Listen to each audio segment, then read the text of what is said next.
Journey beyond Sodor.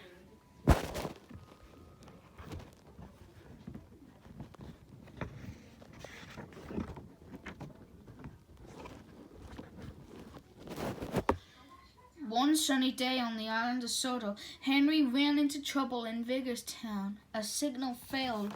Henry crashed. Henry needed repairs. Sir Topham had decided that James would take Henry's trucks to the mainland.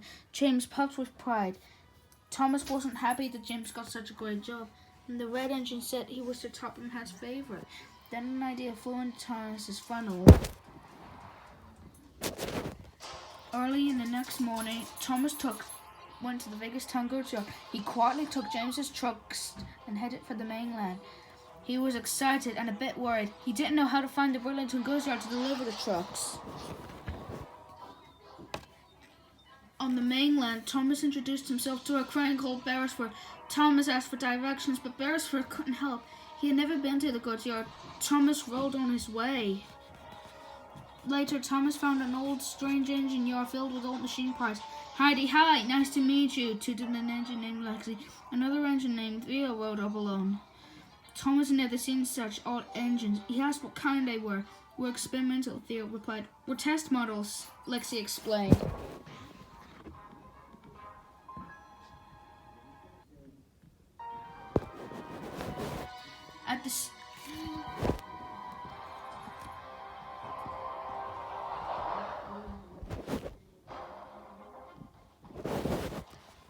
Lexi and Theo had a friend called Merlin, but Thomas didn't see him anywhere. "Oh, you won't," Lexi beeped. "He's a stealth engine designed to be hard on sea, invisible." Thomas gasped. He can become invisible," Lexi chuckled. "Let's say he's always disappearing." Thomas refueled and set off again. Soon he rounded the bend and saw a giant steelworks. At the steelworks, Thomas met two huge engines. The big tank engine was called Hurricane. The diesel shunter was called Frankie. Thomas asked for directions to Burlington. "Oh, don't worry about going to the goods yard tonight," said Frankie. "Just uncouple those trucks." So Thomas did. "We'll look after them for you," boomed Hurricane. Thomas went toward the steelworks. Everything glowed and sizzled as molten steel was poured into molds. It was a busy and bustling place. "This is the hottest place in town," Hurricane and Frankie tooted. Afterward, Thomas settled in a comfy shed for a much-needed rest.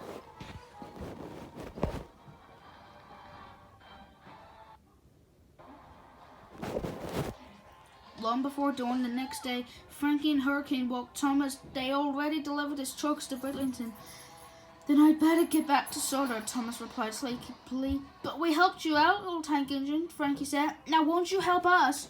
So Thomas spent all day shunting ladle trucks and doing other hot and dangerous tasks. He was anxious to go home, but when Thomas was done, Frankie and Hurricane wouldn't let him go.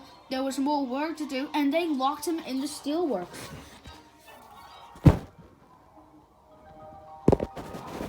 Meanwhile, back on Sodor, the engines wondered where was Thomas, and James was tired of doing his friend's work. "I'm going to the mainland to bring him back," he said. That night at the steelworks, thunder crashed and lightning flashed. Thomas knew he had to escape while Frankie and Hurricane slept. He rode for the darkened steelworks, slowly built and speeding back for the gates. Thomas fled into the woods. "Are you hiding?" asked a voice in the dark. "I love hiding. I'm a stealth engine." Thomas knew the voice was Merlin's. "Don't worry," Merlin whispered. "You're the best hider ever." Thomas felt safe. The big engines didn't find him. The next morning, Merlin was gone. As Thomas headed towards Sodor, he met Beresford again. Just as Frankie and Hurricane got near, Beresford quickly hoisted Thomas up and hid him. Just then, James rolled down the track and met Frankie and Hurricane. The three engines went off together. Thomas knew he had to save his friend, and he also knew who could help. Thomas hurried to find the experimental engines again and asked Theo, Lexi, and Merlin to help save James. "We can't do anything," Theo said. "We could try," Merlin replied. "This is so exciting," Lexi tooted.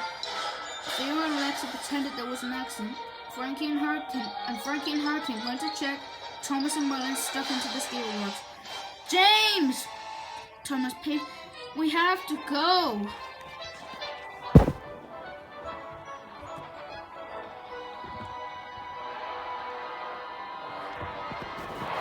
Oh, I'm ready, James puffed. I don't like this work at all. Frankie and Hurricane, they chased Thomas and James back into the steelworks. Theo tried to help, but he crashed into a control panel.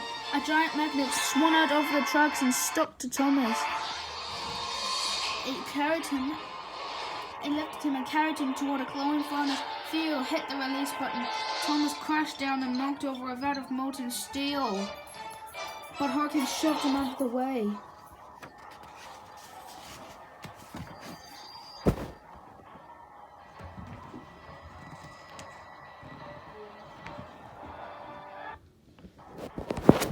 Thomas was safe, but Hurricane's wheels had touched the boiling hot puddle. Help, he screamed. My front wheels are melting. Merlin pulled Hurricane to safety, but his front wheels needed major repair. Without Hurricane, Frankie was lost. I can't do it all by myself, she said. Nobody wants to work here. But Thomas knew some engines that might. The experimental engineer said they'd work at the steelworks. They'd be happy to be helpful and useful. Back on Sodor, their friends were happy to see them again, and Thomas apologized for taking James's trucks. I know I'm not Sir Topham's favourite engine, James peed. If anyone is, it's you, Thomas.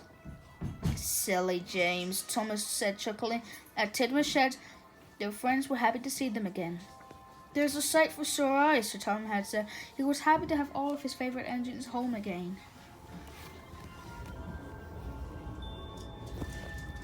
The end.